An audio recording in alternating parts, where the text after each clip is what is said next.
What's up, everybody? Jake Blickenstaff here with you tonight, and I am excited to go over what I have for you. So I want to cover really buying and selling a house during the pandemic, and really what you need to know. So while COVID-19 pandemic has really delayed a lot of real estate transactions for some people, housing markets in some areas of the country are actually showing some strength and resiliency. Which was completely unimagined over the last 12 months or say this time last year.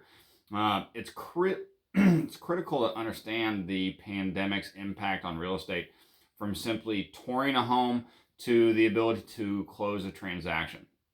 And whether you're new to home ownership or you've been a homeowner for years, it's really an unprecedented time. But what I want to be able to ensure during this pandemic, that I'm able to provide you with essential tips as a realtor that's going to help buyers and sellers so you have a safe and hassle-free experience. So let's go ahead and dive right in, and I'm going to go over some of the things that you need to know whether you're buying and selling a house during this pandemic time. So as a buyer, there's 4 things that you need to know. The first thing is home tours are going to look a little different. Where previously in-person tours, they are still offered, but most of the time potential buyers are expecting faster tours. They're also requesting additional precautions to be taken, such as removing your shoes, using hand sanitizer, refraining from touching items in the house, just kind of common courtesy type things, especially with everything going on. Many sellers have also switched over to offering virtual tours, which is actually kind of a neat concept because it allows you to kind of see everything and take everything in without actually having to go visit a lot of those properties, which was previously very time consuming. The National Association of Realtors put out a survey on kind of the impact of the pandemic and how it associated real estate. And 3 in 5 realtors said that they're actually guiding buyers through virtual home tours now more often than they previously were, which is kind of neat. Number 2, interest rates are still at an all-time low. So it's huge to be able to take advantage of that, whether you're going to refinance a property that you're already in, possibly use some of that cash that you pull out. If you are going to do a cash out refinance and look at like an investment property, or if you're looking to get into a new property altogether, then a lot of different mortgage lenders have some different programs that could fit your needs based on what you're trying to accomplish. So home buyers can view potential homes. Interest rates are still at all-time lows, but home prices are still staying steady. And more people, as they file unemployment, however, mortgage lenders may start to tighten up some of their lending standards, which could potentially drive up rates. So just kind of be prepared for that to happen.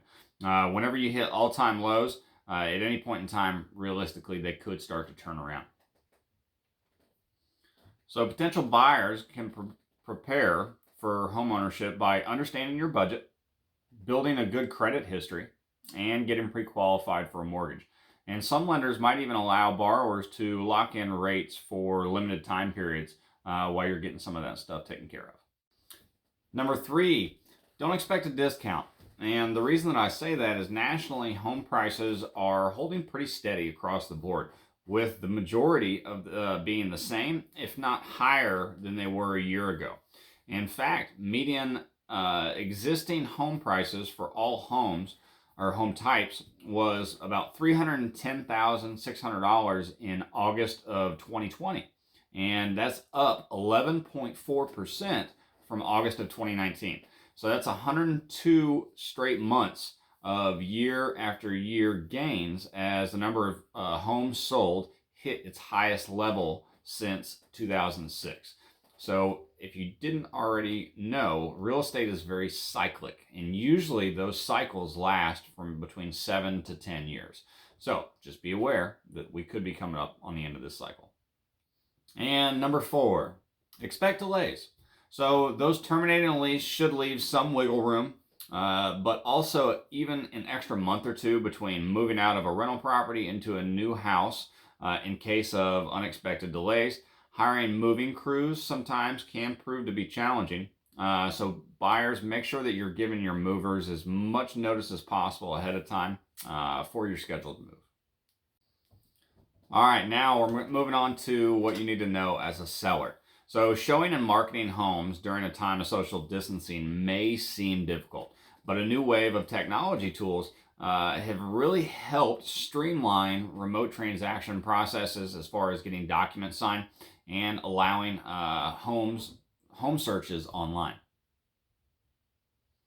So, number one, use tech tools to help market and show your home.